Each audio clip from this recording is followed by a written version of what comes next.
준비한 PPT 자료를 함께 읽도록 하겠습니다. 저는 그 영국의 개관 시인인 테니슨의 Ring Out Wild Bells라는 그 시에서 다음 구절을 오늘 발표의 모토로 삼아봤습니다. 낡은 것을 울려 보내고 새로운 것을 울려 맞이하라. 거짓을 울려 보내고 진실을 울려 맞이하라. 이 19절은 비틀즈의 멤버로 활약했던 조지 해리슨의 딩동딩동이라는 음악에도 그 가사로 차용이 돼서 널리 알려진 바 있습니다.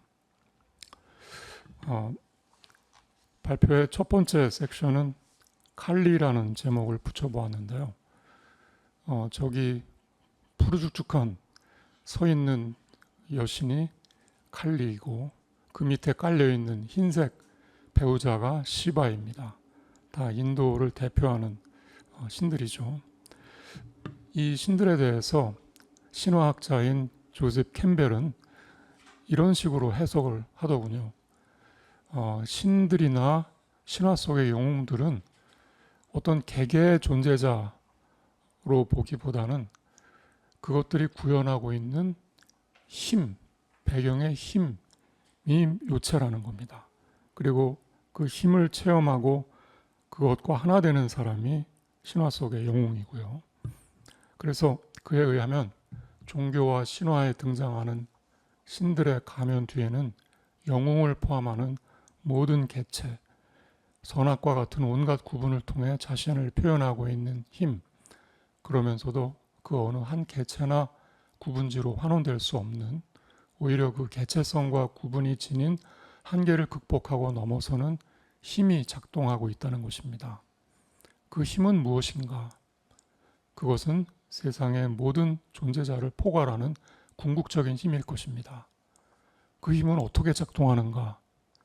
그것은 세상의 모든 존재자들의 생성과 소멸의 변화를 포괄하는 방식으로 작동할 것입니다. 그 힘에 대한 학문은 무엇인가?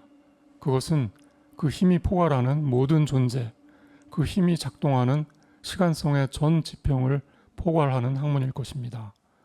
니체는 그 힘의 작동을 영원 회귀로, 그 힘에 대한 학문을 즐거운 학문으로 각각 이름 부른 바 있습니다. 그러나 우리에게 니체의 이 용어들은 아직 낯섭니다. 오히려 힘과 운동에 대한 물리학인 동력학이 우리에게는 보다 친숙한 용어일 것입니다. 그런데 기존의 동력학은 우리가 신화에 대한 캠벨의 논의에서 살펴본 그 힘과 그 작동에 대해서 합당한 설명을 제시하고 있는가? 이게 우리 논문의 주제입니다. 두 번째 절은 힘 M과 힘 K라는 이름을 붙여보았는데요. 힘에 대한 양적인 접근에 머무는 물리학으로서의 동력학을 어떻게 질적인 접근을 시도하는 철학으로서의 동력학으로 변모시킬 수 있을까? 우리는 그 계기를 니체에 의해 고안되고 덜레즈에 의해 다듬어진 힘의 의지에서의 힘과 그 구현물로서의 힘 사이에 구분해서 찾습니다. 힘의 의지에서 힘이란 캠벨이 신화에서 찾아낸 우주적인 힘을 지칭합니다.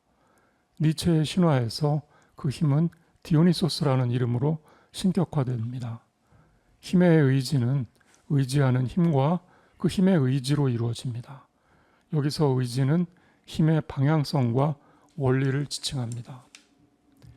힘의 의지에서의 힘이 언제나 구체적 맥락으로 방향 잡혀 있는 힘인 까닭에 니체는 힘이란 무엇인가 라는 질문 대신에 그것이 어떠한 힘인가 라는 질문을 선호합니다. 이처럼 구체적인 맥락에서 구현되는 힘, 원어로는 크라프트인데요. 즉 두 번째 질문에 대한 답으로서 제출되는 힘은 힘의 의지에서의 힘, 즉 마흐트와 구분할 필요가 있습니다. 독일어에서는 구분되지만 우리말에서는 구분되지 않는 이 두 힘을 우리는 각각 힘 K와 힘 M으로 표기하고자 합니다. 물론 K는 크라프트로서의 힘이고요. M은 마흐트로서의 힘입니다.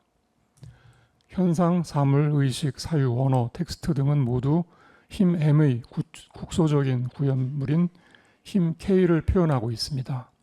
요컨대 힘 M이 불가산 명사로서 단수로 표기되는 데 반해 힘 K와 그 표현물은 가산 명사로서 복수로 새겨야 합니다.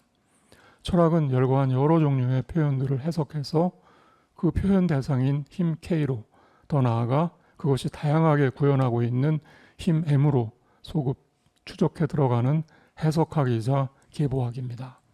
힘 M의 의지는 힘 K로의 다양한 분화를 발생시키는 차이소입니다. 다음 절은 생명의 동력학이라는 이름을 붙여보았습니다. 물리학으로서의 질적 역학과 구별되는 철학으로서의 질적 역학은 동양의 지적 전통에서는 낯선 것이 아닙니다.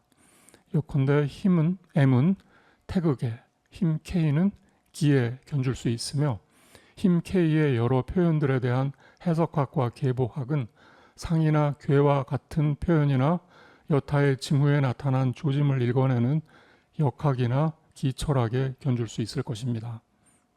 유사성은 여기에 그치지 않습니다. 기가 양과 음으로 나뉘는 것처럼 힘 K도 능동과 반동으로 나뉩니다.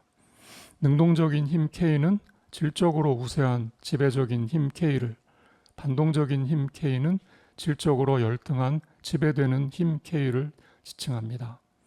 능동적인 힘 K와 짝을 이루는 것은 힘 M의 긍정적인 의지이고, 반동적인 힘 K와 짝을 이루는 것은 힘 M의 부정적인 의지입니다.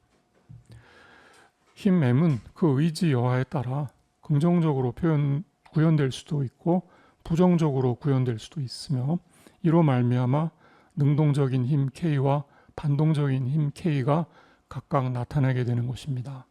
긍정과 부정은 힘 M보다는 그것을 각각 능동적인 힘 K와 반동적인 힘 K로 분화시키는 의지에 귀속되는 질적인 속성입니다. 분화는 이 의지의 작동에 의해 이루어지며 그 산물이 힘 K이므로 긍정과 부정은 분화의 과정에, 능동과 반동은 분화의 산물에 각각 배속되는 질적 속성으로 구분해 볼 수 있습니다. 이를 비유적으로 설명하면 다음과 같습니다. 우리는 돋보기로 태양열을 모아 검은 창호지에 구멍을 낼 수 있습니다. 이때 태양열의 원천인 해는 힘 M의 상징이고, 검은 창호지에 구멍을 내는 국소적 태양열이 힘 K의 상징입니다. 중간에 개재되는 돋보기의 종류에 따라 국소적 태양열의 질이 달리 결정된다고 가정하면 돋보기의 종류가 힘 M이 구현되는 두 방식, 즉 긍정과 부정의 상징이고, 그에 따라 달리 생성된 국소적 태양열이 각각 능동적인 힘 K와 반동적인 힘 K의 상징입니다. 돋보기를 사용하는 것은 사람이기에 어떤 종류의 돋보기를 사용할 것인가는 그의 선택과 결단에 달려 있습니다. 이 선택과 결단의 원천이 곧 힘 M의 의지입니다. 그리고 검은 창호지에 난 구멍이 그 사람이 놓여 있는 국소화된 시공간입니다. 니체의 역사는 질적으로 지배적인 힘 K, 즉 능동적인 힘 K가 양적으로 지배적인 힘 K, 즉 반동적인 힘 K에 의해 양적으로 압도되어 왔음을 증언합니다. 쇠퇴와 몰락을 부추기는 이러한 여군을 니체는 허무주의로 간주합니다. 허무주의를 극복하기 위해 니체는 전통 학문이 견지해온 금욕주의적 초연한 관조를 대체할 거리의 감수성을 강조합니다. 동질화가 수평적 평준화를 지향했다면 차이와 거리의 감수성은 이질화, 차별화, 수직적 위계를 지향합니다. 이질화와 차별화는 힘의 핵인 차이소의 작동으로, 수직적인 위계는 능동적인 힘 K와 반동적인 힘 K의 위계로, 거리는 이 힘들 간의 위계상의 거리로, 감수성은 힘들 간의 영향 관계에 대한 체험으로 각각 이해할 수 있습니다. 초연한 관조의 귀결이 적요한 이론이라면 감수성의 귀결은 몰입과 고향의 체험을 통한 변모와 거듭남입니다. 니체가 주목하는 거리의 감수성은 가까이로는 위트겐슈타인의 가족 유사성과 멀리는 장자의 재물론과 맞닿아 있습니다. 시대와 전통은 서로 다르지만 이들은 저마다 동일성이라는 이념의 극복을 모색하고 있기 때문입니다. 그러나 니체, 위트겐슈타인, 장자의 철학의 원리는 그보다 훨씬 오랜 고대의 주술로까지 소급됩니다. 프레이저는 주술을 유사성을 근간으로 하는 유감 주술과 인접성을 근간으로 하는 접촉 주술로 대변하면서 이를 한데 묶어 공감 주술로 표현한 바 있습니다. 유감 주술은 유사한 것들 사이의 동조를, 접촉 주술은 접촉이 있었던 것 사이의 동조를 골자로 하고 있습니다. 과학의 관점에서는 서로 유사하다거나 접촉이 있었다는 이유만으로 동조가 지속된다는 믿음은 사실과 맞지 않는 잘못된 미신입니다. 그러나 유유상종이나 옷깃만 스쳐도 인연이라는 말이 시사하듯이 유사성과 인접성이 이야기하는 동조와 공감의 감수성은 우리가 체험하고 확인할 수 있는 엄연한 사실입니다. 과학과 주술의 차이, 그리고 주술에 대한 프레이저의 용어와 니체, 위트겐슈타인, 장자의 용어 사이의 유사성은 피상적인 차이나 유사성이 아닙니다.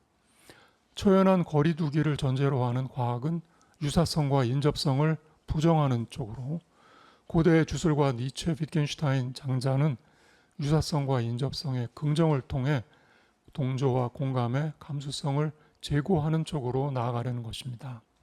우리는 고대 주술사나 니체의 디오니소스의 본질이 샤먼이며, 샤먼은 존재자들 사이의 동조와 공감의 감수성을 강화해서 공동체와 생태계의 생명력을 극대화하는 과제를 안고 있었음을 상기할 필요가 있습니다. 허무주의라는 죽음에 이르는 병을 실어 나르는 반동적 동력학을 생명의 동력학으로 탈바꿈하려는 니체의 시도는 이러한 맥락에서 이해되어야 합니다. 자, 4절 유형지에서는 카프카의 같은 이름의 작품에서 따온 제목입니다. 니체에 의하면 인류의 역사는 반동적인 힘 K의 지배를 받아왔습니다. 반동적인 힘 K의 문제는 삶을 부정하는 반생명성에 있습니다. 니체는 서양의 사상사에서 가장 오래된 것으로 간주되는 아낙시만드로스의 단편에서 이미 반생명적 염세주의의 싹을 봅니다. 인용은 건너뛰기로 하죠. 서양의 사유는 생성과 생명에 대한 반동적인 저주로 출발합니다. 삶은 불의입니다. 인간은 태어나지 말았어야 했습니다. 그래서 그는 태어난 대가로 시간의 질서에 따라 고통과 죽음이라는 벌을 받아야 합니다. 이게 아나시만드로스의 잠언에 나오는 구절이죠. 세상을 불의나 고통의 유형지로 간주하는 허무주의는 아낙시만드로스에 의해 정초된 그리스 철학에만 국한된 것이 아닙니다. 니체는 인류의 대표적인 종교인 불교와 기독교에서도 같은 경향을 발견합니다. 반동적인 힘 K에 의해 전개되는 이러한 반생명적 사유는 다음과 같은 알고리즘을 그 얼개로 하고 있습니다. 1. 삶은 고통이다. 2. 삶은 고통스럽기 때문에 불의이다. 3. 삶의 불의는 고통으로 처벌되어야 한다. 4. 삶은 고통에 의해 구원받아야 한다. 이 알고리즘은 삶이 고통이라는 불교의 가르침으로 출발해서 죄와 벌을 골자로 하는 아낙시만드로스의 정의론을 거쳐서 예수가 짊어진 고통으로 삶이 구원받는 것으로 되어 있습니다.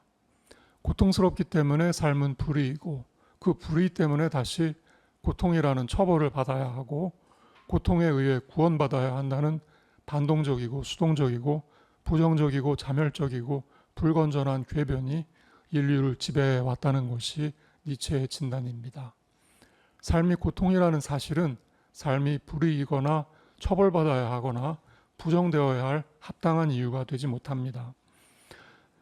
삶과 생명과 생성과 존재에 대한 복수심과 원한 감정 혹은 그러한 감정이 내면화된 양심의 가책을 근간으로 하는 이러한 뒤틀리고 건강치 못한 자기 모순적 사유를 떨쳐내기 위해서는 삶을 그 고통까지도 함께 있는 그대로 받아들이는 긍정의 자세가 필요합니다.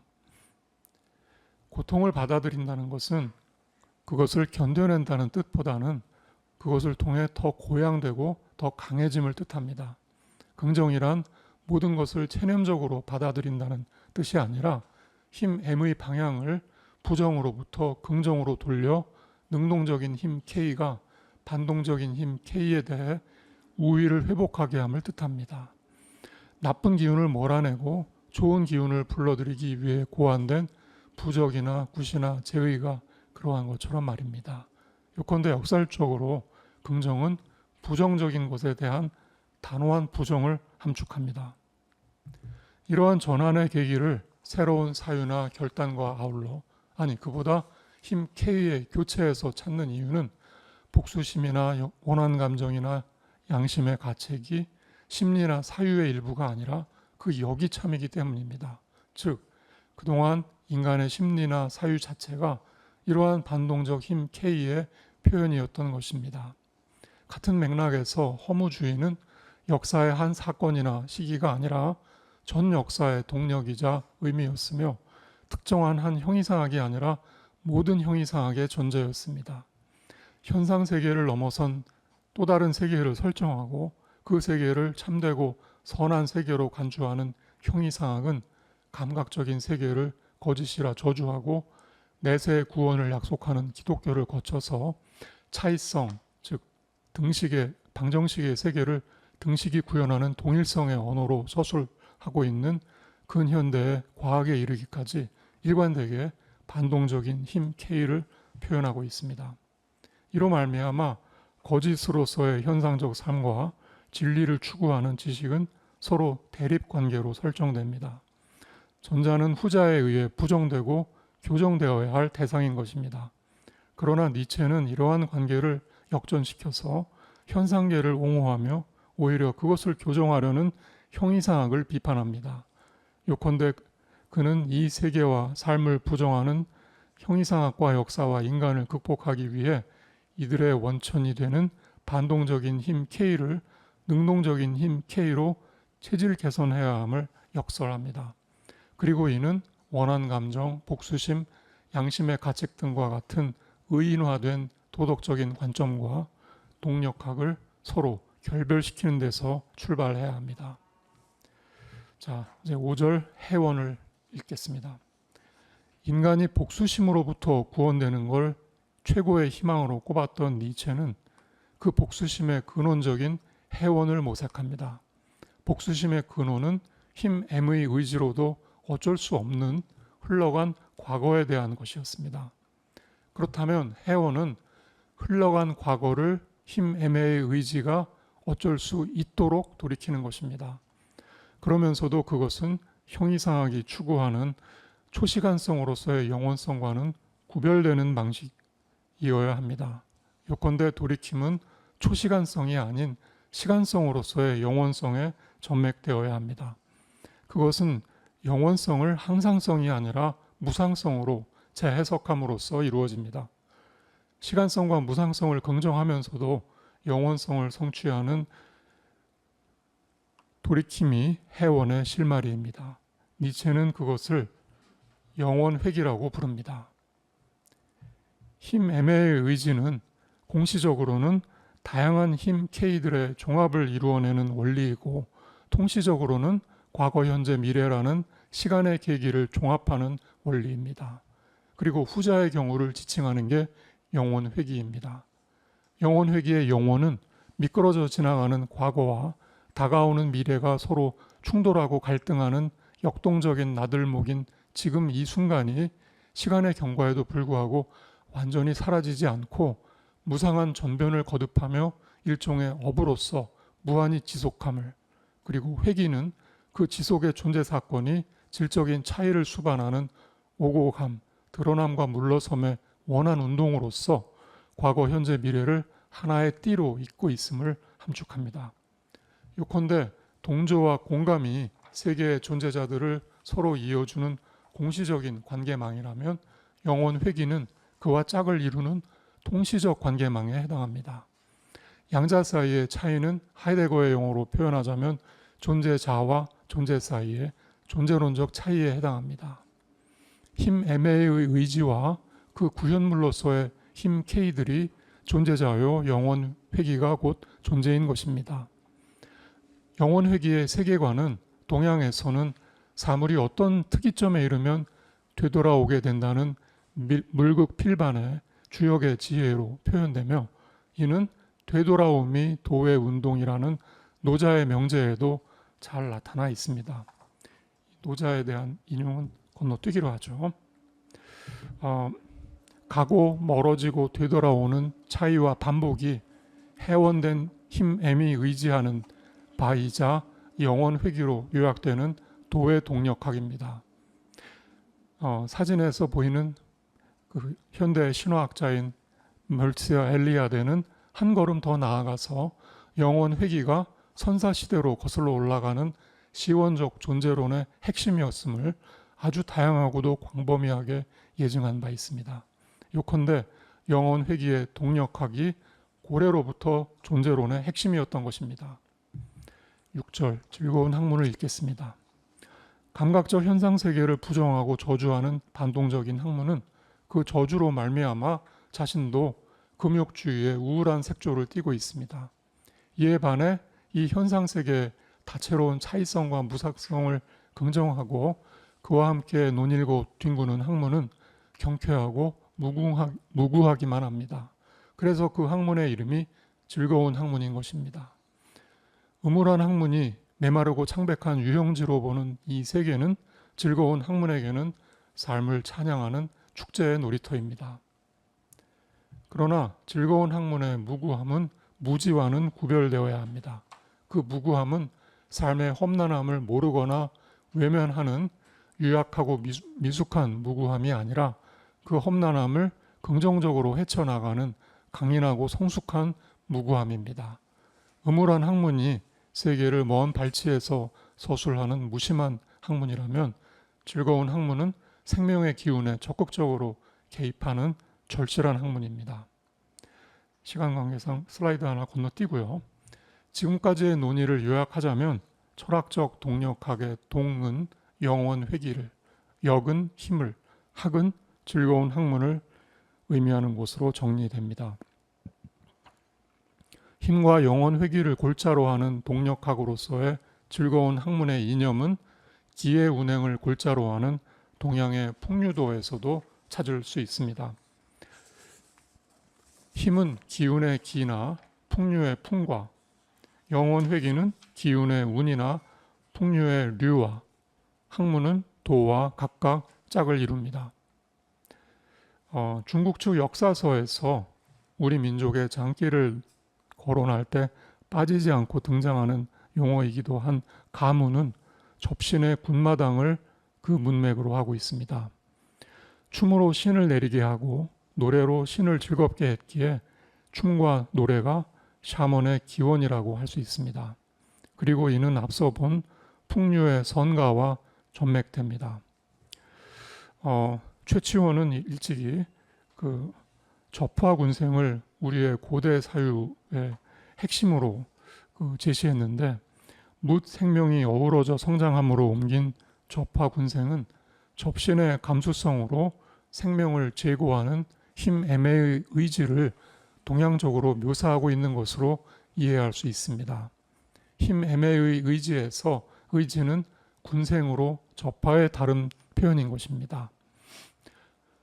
범여비 후한서에서 우리의 옛 이름인 이에 대해서 어지러 살리기를 좋아하니 천지 만물이 땅에 뿌리박아 나오는 것을 말한다고 한 구절에서도 우리는 이 땅의 풍류도가 추구했던 생명의 동력학을 간접적으로나마 더듬어 볼 수 있습니다. 자, 섹션 7번은 Four Strong Winds라는 노래의 제목에서 따와봤습니다. 풍류의 바람은 사방에서 불어옵니다. 사방은 고구려 고분 벽화에는 4마리의 신령스러운 동물로, 태극기에는 4괴로 각각 묘사되어 있습니다. 저 신령스러운 동물들과 괴는 세상을 움직이는 기를 형상화하고 있기도 합니다. 샤먼은 저들과 하나 되어 삿된 기운을 물리치고 상서로운 기운을 불러들입니다. 그는 풍류나 기로 묘사된 힘의 질적 변형을 도모하는 철학적 동력학의 수행자들입니다.